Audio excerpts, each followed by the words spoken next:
Hello and welcome back to Brief Encounters.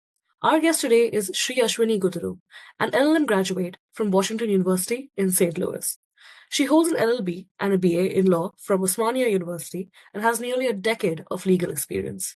She has worked as a junior advocate at Orient Law Firm for over 9 years, focusing on case studies, drafting, and representing clients in legal matters. She has also served as a legal assistant at Orient Black Swan, bringing valuable expertise in legal research and policy. With a strong background in legal specialization, office administration, and problem solving, she blends her legal knowledge with practical skills. We are excited to have her on the podcast today. Hello and welcome, ma'am, to Brief Encounters. It is such an honor having you here today. Thank you so much, Riya. This is a pleasure. Thank you. So now this is a question that we ask almost all our guests, and I'm quite excited to receive diverse responses for this. But how did your journey in law begin? Was pursuing law always the goal, or did it develop organically over time? That's a good question to start with. But yeah, I have a very weird and awkward story for that. My family is built up with engineers, software engineers, somebody from the government and stuff. So law was pretty new to me. I think I had given 2 entrance exams after my 12th grade, which is an engineering entrance exam and a law entrance exam.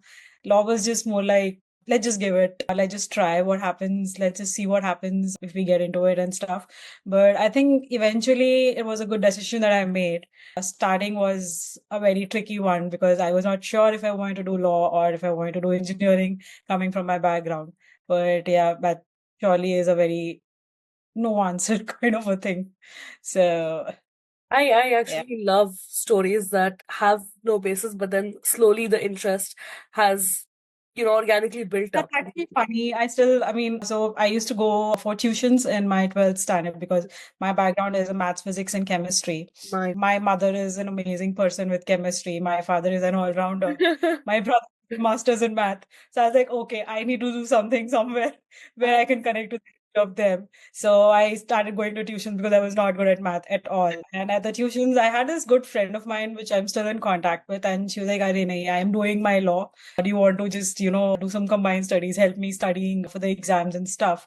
So I was like, okay, since it's after my engineering entrance exams, let's just give it a try. And apparently it worked out. I did give CLAT, but then again, I was not sure that I wanted to do law or not. So I had like a long term in between my 12th and my first year of college. So I studied for engineering entrances and stuff. I was still not sure. But then again, after your long wait, after giving my entrance exam for engineering colleges, I still was like, okay, let me just do it again. So I did it, and apparently I just gave law set and not the CLAT because law set is like it's like MSET and stuff in Andhra Pradesh and Telangana right now. So I gave law set, I secured a good rank. So I was like, okay, I think this is better for me. This is where my interest lies, and not doing something towards maths, physics, or chemistry. I cannot do that. So yeah, that's how the accidental journey came, and I turned towards law. So was it all worth it? Was it the accident worth it? It was really worth it because I am a person who is more into practical thoughts than theories, stuff like that, if that makes sense. So I'm like, law is more of a practical thing for me than a theory because, with your questions forward, you're going to understand my journey. But yep, it was really worth it. That's great. Actually, that's quite relatable. In my family too, everyone's from a science background. And when I told my parents I wanted to do law, they're like, "Are you sure you're not adopted?" So yeah, I get that. I get that. There's a relatable tone to that. So you completed your BA LLB from Osmania University. How was your experience there? Are there any key strengths or challenges that the prospective students should consider before taking admissions? So mine, I think for when I did my bachelor's and my master's, it was a very legendary roles that I had because during my bachelor's, since I was in Osmania University and Andhra Pradesh was about to separate and form states with Telangana and Andhra Pradesh in it right now. So, and Osmania University is like the key university from Telangana. And I started my college in 2010. My course was from 2010 to 2015, 5 years course. I actually joined the college thinking, okay, if I mean, because Telangana and Pradesh were in such battles where there was always boycott, where there was always some riots, some XYZ always happening, something or the other always kept happening there. So I was like, okay, if I'm at least joining in 2010, I should finish it in the next 6 years, not 5 years, but 6 years, because of the riots and the boycotts and stuff happening. But then apparently college happened, and 5 years I did finish my course. Luckily, I did not have to do it for 6 years, thanks to whatever it was. But I did face a lot of challenges during my time. But I don't think that's the case right now, because college was not a regular thing during that movement, and there were a lot of problems because I mean so there was one such instance where I was writing an exam, and suddenly the students just started an agitation that no, it is going to be a boycott today. People are not writing exams. They literally just started coming and pulling up our answer sheets. And I'm like, no, this is not happening. I have studied really tough and I want to. So apparently nothing worked, and it was their higher hand at that time. So yeah, getting into Osmania University was really good, I thought, because I wanted to be near home. I wanted to be near my parents, because by that time, my brother, so I have an elder brother, he'd already left for his study. So I was like, I think I should stay back with my parents just in case anything happens. I always have that in my mind, even right now. That's very sweet.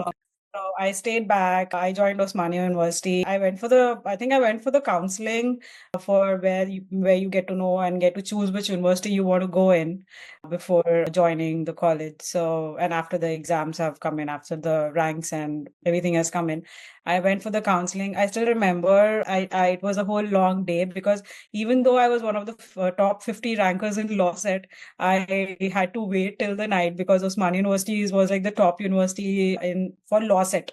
So this is law set that I'm talking about. So it was one of the top universities for law set, and people were just filling up. I was literally on the last seat. I was like, am I getting in? Am I not? Because then again, there are merit students. Right. There are people who I don't think if it's going to make any sense, but there are people who have, reservations and stuff. So it was just filling up like that. And I'm like, there's no point. I mean, I have worked hard for whatever I have done, and I'm still on the last seat that I'm getting. But it was good. Osmania University was tough for me because I was in the college right in between the movements and stuff. Because of no college happening, I had to do a lot of studies by myself. I had to understand a lot of subjects by myself. I don't know, I had to literally drag myself to the exams, then wait for the results to come in. So And the it was a exam whole. didn't happen. And the exams were not even happening. I'm like, I don't know. I'm like, I'm studying like tomorrow. I know I have an exam. I know I'm studying today night, but I'm like, and then I just get disinterested. I'm like, is the exam actually going to happen? Because I think 5 years, they're 10 semesters, or 2 semesters per year. Right. So the 10 semesters, I think only the last semester I had not faced a problem, or maybe in my 5th year I had not, faced a problem. But in the first 4 years, it was tough. And it was when I had to find, in my 4th year at least, I had to find for internships. I wanted to actively take part in moot courts. Because I am more of a practical person than, going by the theory. So I wanted to get that practical experience of a moot court. I was literally struggling my way through things with it. It makes sense. That's a very hard, law school is already hard enough, and these external factors are making it even harder. So I get that it's not the ideal way to go about it. But hey, Yeah. life is what it is. So beyond academics, what extracurricular, co-curricular activities were you involved in during law school? So during law school, I was a part of ISEC. What that is, it's a non-profit NGO I had. So I joined ISEC because, college was really not taking place every day because of these. I don't want to keep saying that again, but because of the agitations and boycotts, the college was not taking place every day.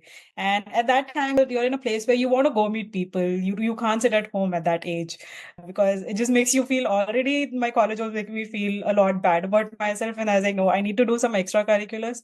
So I joined ISEC, which was a very wonderful part of my journey.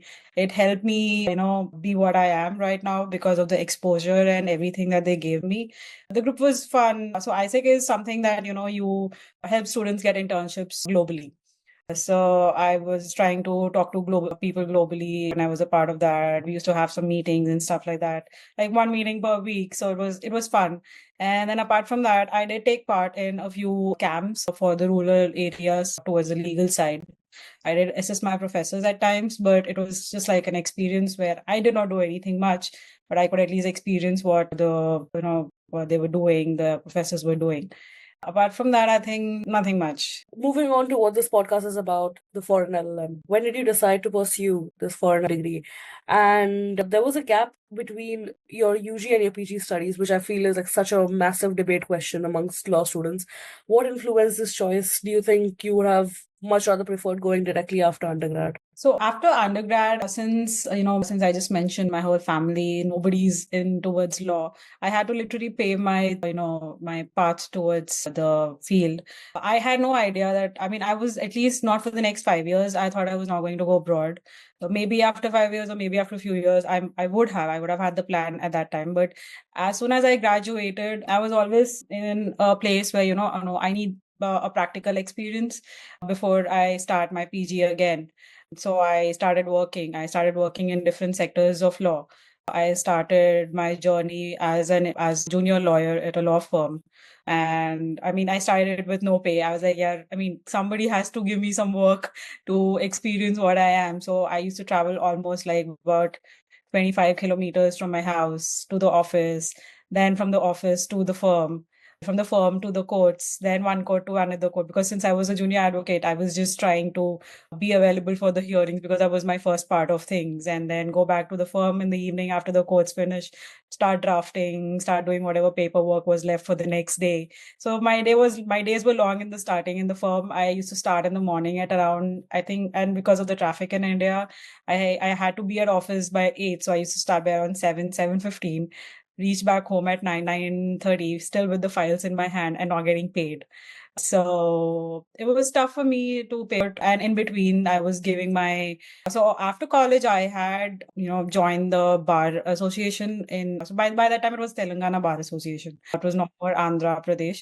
So I had joined the Telangana Bar Association by then. And then I knew I wanted to give my All India Bar for if I want to do something apart from Telangana, if I want to move to another state, I needed a bar, membership. So I had to give in the All India Bar exam. I had to prepare in between all this firm work. It was tough. I gave my All India Bar, got through it again, but it was really tough for me then. And then after my firm experience, I automatically got pulled into a book publishing firm for copyright law. So they liked my work. They were clients with the firm, and they wanted me to help them with copyright and stuff. So I have done almost about 4 to 5 areas of law in between my undergrad and postgrad. I have done civil, I've done torts, I've done criminal. Then I moved to the copyright. I worked there for almost a year, which was not giving me that kicks. So at that age, I was always that, okay, I have time to experiment. I have time to move around. There's still time for me to settle down in one sector of law. So I moved from there to, again, a startup in which I was an individual lawyer helping them with paperwork and things like that. So I went towards corporate law again. And then that's so moving abroad was more of thing where when I got married and I moved abroad. So I've apparently found my partner in between once I started working for the startup, I think after a year and a half. And that's when, things started happening. Okay, I am going to move from India. I need to do something in the US and stuff. And that's when I got to know that he stays here in St. Louis, Missouri. So the state is right next to Illinois, Chicago area. So I could have applied to other colleges like UCLA, Berkeley and stuff like that, but it was a very keen decision for me to take admission into Washington University in St. Louis because this is where I'm going to stay. I didn't want to be like the one, your partner staying at one place and you want to stay at the other place and things. I wanted to make things work because I was still newly married at that time. So I got the best university that I could in the state that I was going to live in. I came here. It was a whole other task because I knew I wanted to stay for about a few months and then start because life was new here in the US. I wanted to navigate. I wanted to experience a certain few things because I knew once I started my master's, it's going to be very hectic for me. I would not get time to do anything else in life except apart from studying assignments and stuff. So I came here with a very blank mind. I think after 1 or 2, I came here in November 2019 or October 2019. And I still remember I started applying in December. I applied to two or three universities here in Missouri.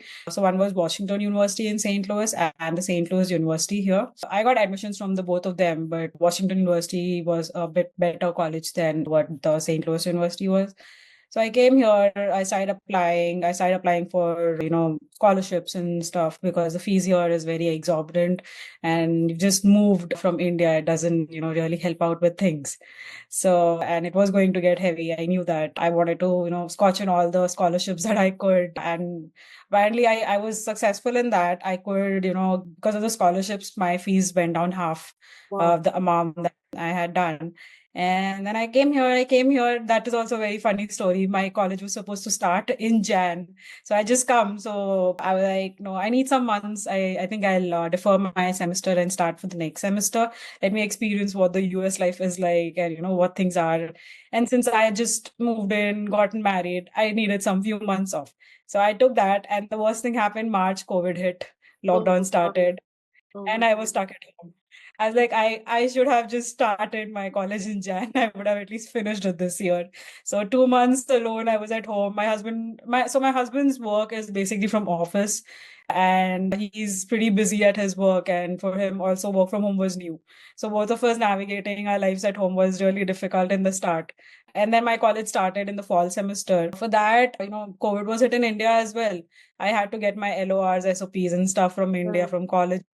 I had to get documentations for WES for, getting my evaluated things through WES and stuff. So it was tough. Luckily, a few of my classmates were pursuing their masters in India at that time in the same college. So I had to get in contact with them. And happily, I mean, my friends, I think that I made in college helped me. And my brother at that time was in India. He was still in Hyderabad at that time, and he helped me out a lot. I am really thankful for him. But yeah, he could, apparently go to the university, mail me things whenever I needed. My friends could get the documents, and it was a whole lot of thing. And once you go through, since I just told you about my bachelor's thing as well, because of the Telangana formation, it was tough for the professors to actually know you. So that was tough, but getting through my professors, they really helped me out a lot when I needed my letter of recommendations. Apparently the dean of the college helped me with my LORs, my professors. They had literally, I think I just WhatsApp them and then call them a few times. I don't know how, but they do remember me very well because of the efforts that I made in college. So they did send me my LORs whenever I'd ask for. And then since I'd worked also in between, I could get some documents from them as well, saying how I had performed at the job place. So that was a whole experience because COVID was there and nothing was open. Getting all the documents, getting them to email me things, getting the post on time was a tough thing to coordinate. But yes, I think I am thankful to my brother a lot because he was the one who actually ran around. Understand. Then yeah. So, because COVID was going on, I'm assuming this LLM was mostly done, either hybrid or was it online? So I had an option of hybrid, but then again, if I did go to the college, it was always like, just sitting in a cube with all the four sides covered and then taking the class. But again, it was on a laptop itself. But I did mostly do it from home because again, I was new to the country. I did not do travel. Car and stuff was a thing I was still figuring out at that time. So I did mostly from home, and it was like a whole class where you had to turn your video on, your audio on, and you could not. So it's literally like, what happens in a class, they call out your name whenever they want to ask you questions. So you were always prepared. You would always have to be prepared and very attentive, even though you were doing it from at home, at your comfort of your home and from the laptop. But then they're like, they just used to call out and I had to be ready for it. So it was my experiences are, all through very huge movements that have happened here. So yeah, it was a whole different task because I think staying in a class and attending the classes physically is always better than doing it a hybrid way. But yeah, things didn't go the way that you wanted it to. So could you share, I'm sure the costs and benefits, the experience would be very different in like an LLM conducted online as, an LLM which is in person. So what was your experience like besides obviously just doing it from home? How did you get to interact? And if you did, with the professors, fellow students, how was the entire experience like? So the entire experience, let me start from the professors. The professors were really helpful. Whenever I had any questions, I used to, drop down questions at the student portal where the professors and students interacted, or I used to have a one-on-one sessions with my professors. They were really accommodative at that time. Even though if you're doing it in a hybrid way or, things from a course that is online most of the time, the administrative stuff, you would have a few questions with the administrations as well. They were very supportive. I still do, even if now after I passed out, I graduated in 2021. It's 25 right now, and I still, anytime if I have some questions, I still reach out to my administrative staff at the college, and they do reply. They do take time and reply. And navigating things on how my classmates were, it was a very difficult task again, because if you are there physically, it's very, I wouldn't say it's very easy, but it's easier for you to go, hey, I am this, let's be friends and stuff. But online, you have to drop them a text on the student portal and, hey, do you want to do this together? Do you want to do that together? Because there are some group activities again during the classes. So you need to be friendly with your classmates, get to know them, things like that. So yeah, that was a whole task. I faced problems during the group sections because there were students from all around. There were students from China, there were students from Africa, there were students from all around the world, basically. And everybody were working in their own time zones, and it was difficult. They did come down eventually for the second semester, but during the first semester, it was a whole task of coordinating. Who is doing what? Because I am someone, if I am given an assignment, I want to just finish it before the end date and submit it off so that whole tension goes away from me. But apparently, everybody is not the same. Every student is not the same. They have their own take on how to do things. Right. So yeah, it was a whole task. It was a whole experience for me. I'm just hoping nobody goes through that again, but yeah. I understand. So, as part of your Washington University, you specialize in US laws. What did the program entail, and what were some of its unique aspects that stood out to you? So since I did a master's in US law, I did a master's in US law, and along with a certification towards corporate and immigration law as well. So it was, it was new to know, because, I had to know how the US system works. And there were a few core subjects that, the university wanted us to pick up. It's been a few years right now that I would hardly remember the subject names and stuff, but it was a whole task. I had classes which were core to the US law. They wanted me to learn how it works, how do you make up documents, how would you draft and stuff. And it was for me, it was a other task again, because I had come from India. I had worked, my whole experience was in India.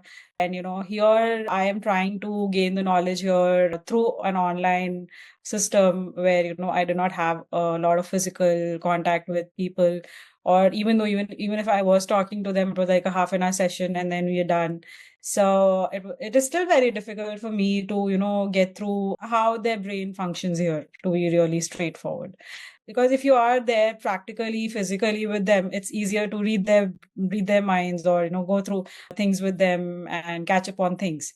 So it was, again, it's still a task for me right now. Whenever I do start working, it's still going to be a whole new practical experience again for me. So yeah. So, did you or any of your classmates pursue the US bar exam after graduation? I did. I did do it once. I could not clear it. That's one of the things. But yeah, I did the New York bar exam. For that, again, so I passed out in May of 21. I wanted to give in the exam towards the next thing, that is in 2022 February. So the New York bar exam is held twice a year. I think, as a matter of fact, any bar exam is held twice a year, that is in February and July. So for me, getting the documentations for the New York bar again was a whole task, because I could not. So the state that I stay in, Missouri, they have different necessities for a person to be eligible for the bar in Missouri. But a New York bar is a little flexible with foreign lawyers. They, thankfully, because when I was pursuing my master's, I had all the documents with me. But for the New York bar, they needed a separate proof from the Indian bar as well. Say, this person has a standing in the court for about 5 years, and this person has been a part of the legal system in India.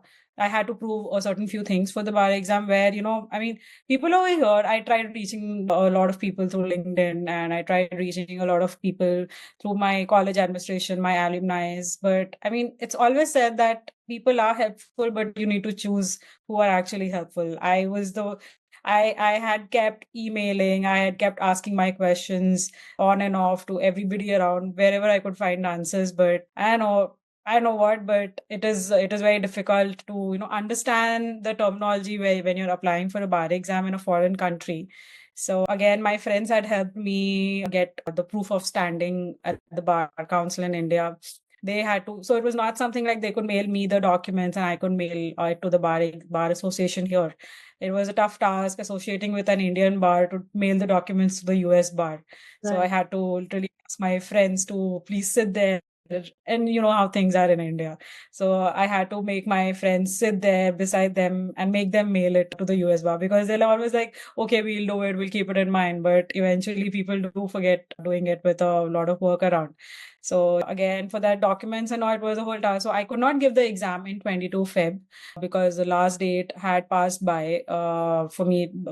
By the time I was ready with the documents and stuff. So I gave the exam in 23 Feb because then again, after 2 years, I'd visited India, I visited my parents, taken a time off after my master's. Navigating it here was tough at that time because I just gotten married, COVID hit, we're stuck at home, we have to eat, we can't go out. You have to learn how to cook and stuff like that. So once I went to India, I got back after a few months and then I started preparing for the bar finally. I gave it in Feb 2022. It was a whole experience for me. It's 4 exams, 2 days, morning, nights. You're just there. You're just exhausted by the time the exams have ended. I still remember, eating my lunch sitting on the floor during my bar exams. So it's tough. It's the exams in itself is very tough. I'm still dreaded by the experience, but I know I do want to give it again. Right now I'm on a break from things, but yeah, I do know that I want to start studying and give the exam again. So yep, I have to start studying. But the exam experience is, it's a whole big room and then your students literally, I'm sitting right here, the next student is sitting right here, and the next student is sitting right here. So for concentrating, you literally have to close your ears. You literally have to have your eyes straight on whatever questionnaire is there in front of you. But yeah, the experience shapes you. I understand. Your whole life has been encountered with so many unprecedented, things just happening out of nowhere with the political unrest and then COVID and the whole world shutting down.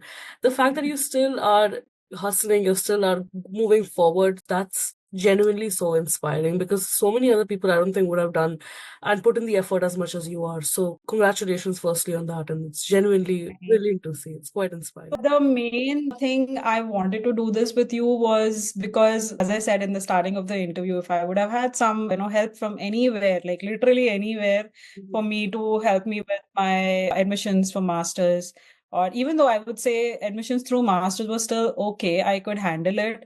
But for applying for the bar and, help from anywhere, if I could get any answer of the question, I still look at my emails at times and, the things that I've sent to professionals, tried connecting with so many people on LinkedIn. People are friendly, but you need to know how friendly they are. So they don't, here you come across a few people and then you're like, yeah, you should reach out to me if you have questions. But then when you actually reach out to them, you need to, not have high expectations on things if they are going to answer your question or if they're not. So, I had no help. It was only me, my classmate again during masters. She was writing the Missouri bar, I was writing the New York bar. But for her, again, she's done her bachelor's in India. So for her, again, the documents, it was almost the same kind of a thing. So we were like, we had a weekly call every Sunday to, talk about the aspects. Okay, what is happening? These are the documents that we needed. How are we going to get them? Did we get our answers or not? So I'm just happy that I had my family and my friends who supported at that time. And obviously my husband, because, with all the ruckus that you go through at that time, it's not easy to not lose your temperament. So yeah, it was a whole experience. But hopefully, if anybody does, feel this useful while applying for the bar, or they could anytime reach me out on LinkedIn, I will always be happy to help them for the New York bar application process. But I know it's a tough thing to get through all the documents and all the sections and everything that they have on the website. Right. The US has always been an American dream for Indian students, living in India. So, how was your experience like in the US with regards to your application, dealing with people? Of course, your experience was different. COVID did cause certain hurdles, I understand that. But in general, how was the experience like? What have you learned about the so-called American dream that you feel would be useful for students to know? I like the term that you're using right now because I think almost all the students use it, and even I would have done it at one point of time. The American dream. Right. It's obviously good to move out from your, even if it's for a brief time or if it's permanently or if it's for a long time. It's always a good idea to move away from home and, start your own life somewhere abroad. But starting your own life comes with its own hurdles and comes with its own challenges that you face. There were quite a few challenges that I had faced. I mean, I have been facing my challenges since my bachelor's in India.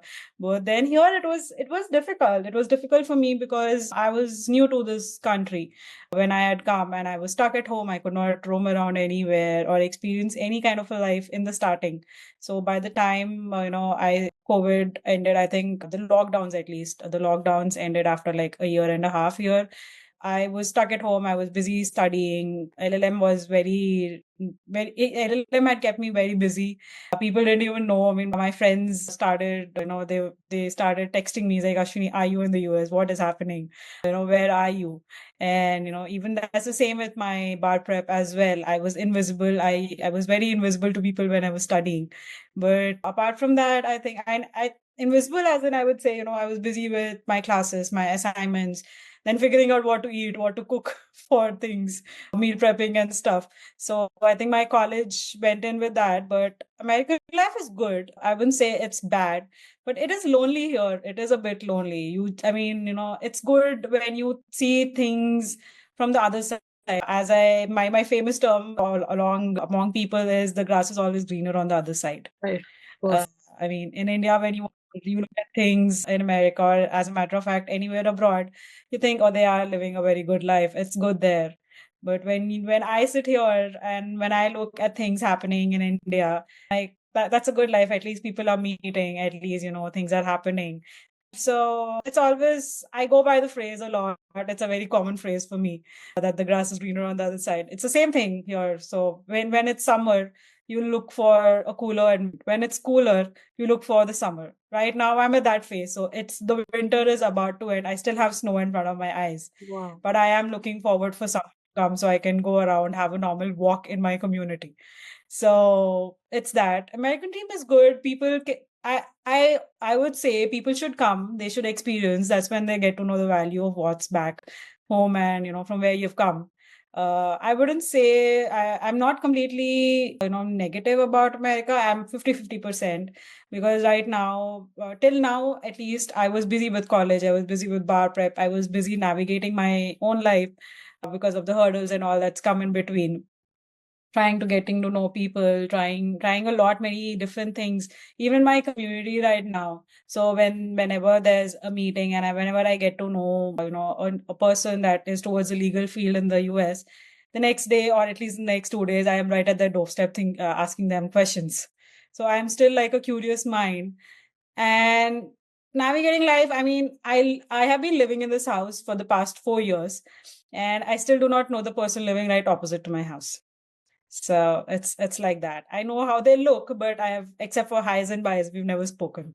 Right. So it's going to be that. So apparently, when I used to live in an apartment in the starting during my college, I didn't even know who my neighbor was. So it's like that. You need to make a life. You need to work really hard because people are not like, oh, you're a good person, let's just go sit and talk. I mean, I know as a matter of fact, if I have a friend here, I know as a matter of fact, she is going to be, free, but it will still take me some time to reach out to her and, hey, are you free? Let's go out for dinner or let's just go out for some coffee. So you need to figure out things. You need to figure out how people are here. You need to figure out on what kind of people you're going to go around with because it's very, it's like a maze. You need to figure out your way. Understandable. I think you've explained it really, really well because like my question said, people have these stereotypes that they have fixed in mind. And what you talked about, community and the feeling of being a little lonely and alone. A lot of my friends, when they shifted to UK and US, they said the same exact thing because you're going from a community lifestyle to living a solitary confined where no one actually cares what you're doing, like in India, where everyone's involved. It is difficult. It definitely is difficult. It's a new experience, yes, but it also obviously has its positive and negative. So thank you so much for explaining that. And despite all of that, the positive attitude that you have towards things. I mean, yes, and more about it, I stayed here for 2 years, and then when I came back to India in 22, I could see the difference. Right. I could see what it is and how it is. I started valuing home more. So yeah, that's what happens. That is After 2 years, I was like, okay, I can see the difference now. So now 5 years, I think I would start, I would start comparing what is India, how is India better than to what US is. I understand. Yeah, because I mean, you're abroad, you are in a foreign country at the end of the day, and that country is not yours. You are at least, India may, if you're at least there at home, you're not going to be kicked out of the place, or Very you're true. not going to be just laid off. Here, it's not your country. It's not your this thing. You're just, I mean, I wouldn't say you're just here to make money, or you're here to make an identity for yourself. You're here to learn new things, which comes with a good pay. Because here labor is valued. True. Any kind of labor is valued. So I would say India's changing. That's what I've experienced after I came after 2 years. India has changed. And right now I'm in a stage, where I know I'm not going to go back because of visa issues. Because of visa issues, you can't even visit home, even if you want to. There's this one instance, I wanted to visit home this year, but I could not because of my visa. I need to wait for a year, and especially when, complicatedly Donald Trump is back. So it's going to take some time to figure out. So you need to make your mind up for it. Right. I You understand that. really need to be strong on yourself, rather than expecting it from others. Makes sense. Thank you so much for that. And well, that brings us to our last and final question. Knowing what you know now, is there anything you would have done differently during your journey? And what are some of the biggest lessons you have learned, both inside and outside the classroom? That's really a good question again. I mean, I have had a very challenging LLM because coordinating with people from a laptop is not always easy. And when you're a student, you have n number of questions. You have infinite number of doubts. You have infinite number of questions on what you're studying. And especially the certifications that I had done was immigration and corporate. So there are a lot of aspects to that. And immigration, funnily, I actually liked immigration law much more than what the other things that I did. The other classes, I always had them, throughout the week, 5 days a week. Immigration law was this 1 hour class, 1 day per week. And I was just keenly waiting for that class. And getting a hold of that professor was a whole big task for me. So LLM was good. It was a good challenge for me, but I would have always been comfortable in an environment in the college. It would have been better physically with, my professors right in front of me, with me just walking into their room and saying, hey, I have this question. Can this be answered, or can I come back? It would have been difficult, obviously. College life is always better than what it is. Yeah. Even if you think, going to college is going to be a deal, getting a bus, going to college is a whole task. But that's what is an experience that stays back with you. Right now, I mean, even if, anybody asks, I'm going to repeat the same thing that I've repeated here, because that was how my experience was. I think when I went for my graduation, so here in the US, after you do an LLM, you can still, get a PhD or a JD. So I went to college. I think I went to college twice or about 5 times in my total 1 year of course. One was during admissions. One was to pick up some welcome kit for the students. Even that, I had picked up my welcome kit after like the whole first semester had ended. And then one was I just wanted to go to college. It was fall and the college looks good with the leaves and stuff. The place looks good. So I think I went in fall. The fourth time I went to collect my graduation gown and things, I went there. And the fifth time was for my graduation ceremony. So I went through the whole thing. Graduation ceremony was again different with what the normal graduations are here. I went the 5th time, and then I think when they declared you have graduated and stuff like that, when I was walking out, my parents could not come. Eventually, I had planned very hardly for my parents and my brother to come down for my graduation because of COVID, or they could not come back. So I was literally just left with my husband. So I walked out with my certificate, and I'm like, should I do my PhD right now? And like, Ashwini, if you really want to study, you should. I'm not going to say anything. If my father hears this, that, I have slight doubt of doing a PhD right now, he would have, he would be on my back, like, you should go ahead and do it. But then I think that's what college does. College experience is always good, no matter what and how. That is very true. So, yeah, I mean, people should have that. I'm glad. And yeah, I Yeah. think that brings us to the end of this podcast. It was so much fun having you here because I got to see another perspective towards things. We haven't had a guest yet who has explained how they had their throughout the COVID process. It was a new perspective to look at. And I wish you all the very luck with however things go on. I'm sure they will go very positively. And yeah, it was just wonderful having you on the podcast. Thank you so much. Thank you so much, Riya, to take your time out and ask me these questions. I would be happy to answer them anytime. And also leaving your podcast with another thing once more, that I would say anybody anytime need help for the New York bar exam, you can reach me on LinkedIn. 100%. So Thank you for that. even though I'm not active on LinkedIn, but I see the messages and then reply.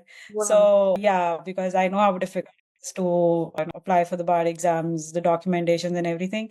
So yep, that was That my is so main cool. course because I mean, it was difficult, so I don't want people to go through it again.